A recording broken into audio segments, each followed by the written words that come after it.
Hello and welcome to the New Creators Creations podcast. Last week we talked about how a local HVAC business owner codes his own circuit cards so he can monitor the temperature inside of refrigeration units so he can fix them before anyone realizes they're broken.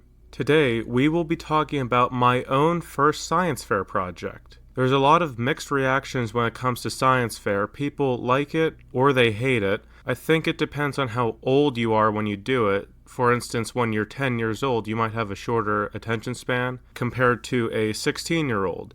It also, I think, depends on what your topic is and if you're actually interested in it. Me personally, I like science fair. I did it when I was 16 and in 10th grade. At first, I didn't think I would like the class because it was a harder class for me. But my teacher, Mr. Balmer, he really helped me understand how to use the equipment and helped me understand things like charts. And before that, I didn't even know what an ANOVA test was, or a t-test, or even what a p-value was. My science fair project was about creating a water-saving shower head. I made a shower head out of copper and braze. I made two of them. One of them was a control, and one of them had a button on it that when you pushed in on it, it would take a plug out of a hole and it would allow water to flow through the hole. Something like this shower head that I created would be useful in places like Nevada and other places with not a lot of rain or water, but like a higher population in cities. So you can look at the Southern Nevada Water Authority website to look at what the Nevada government is doing to make sure that they have enough water for all the people there. And you can also look at the CDC Foundation Addressing a Growing Water Crisis in the U.S. by Ruth O'Neill.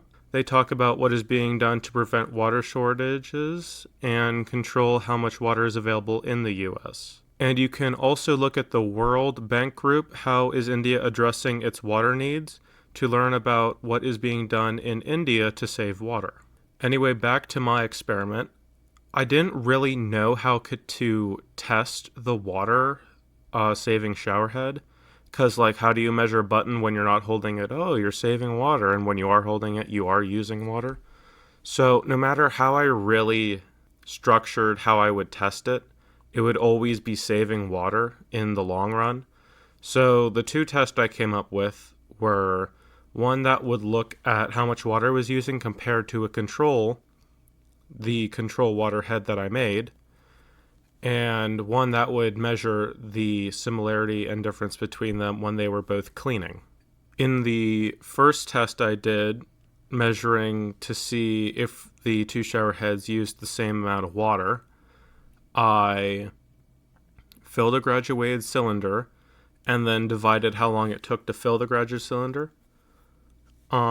So from that, I found out that the shower head with the button actually used less water even when they were both constantly on.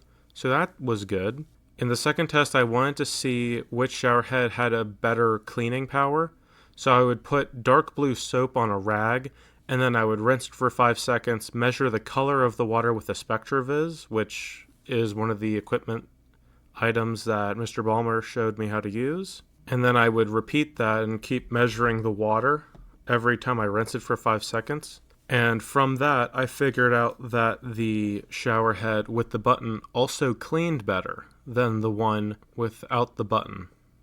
You also might be thinking to yourself, how is it possible that uses less water over time but also cleans better? Well, you can look at the Omnia mechanical group, the flow rate and pipe diameter relationship, how the width of pipes affects speed of water flow and perceived pressure. That basically explains that when a pipe is smaller and you have the same amount of water going through it, the water goes through the smaller pipe with more force and faster. And that relates to the shower head with the button because the hole that the plug was fitting into was basically a wall within the actual pipe itself with a hole in it. So it was slightly smaller than the other hole that the control had. So on to the topic of the actual science fair that I went to.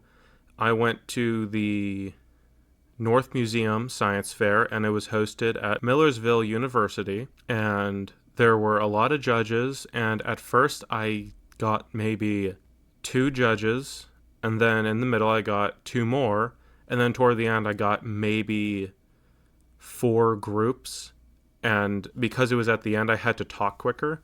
So it was honestly really fun.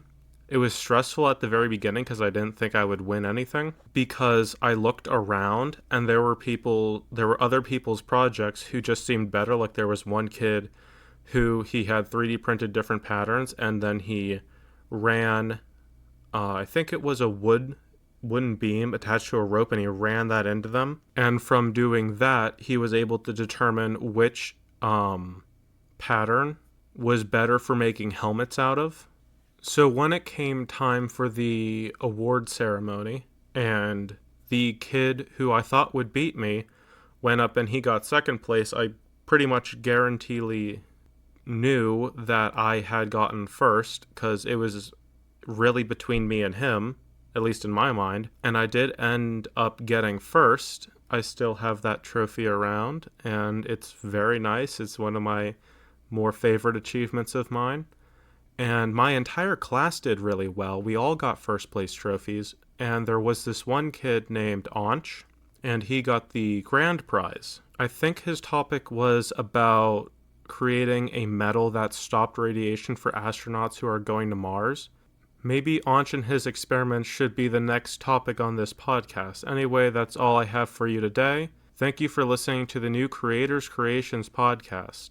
Thank you to the Warwick Ed Foundation, Millersville University, the North Museum, Mr. Ballmer, and Advanced Refrigeration for making this all possible. I hope you enjoyed it, and I hope you have a great day.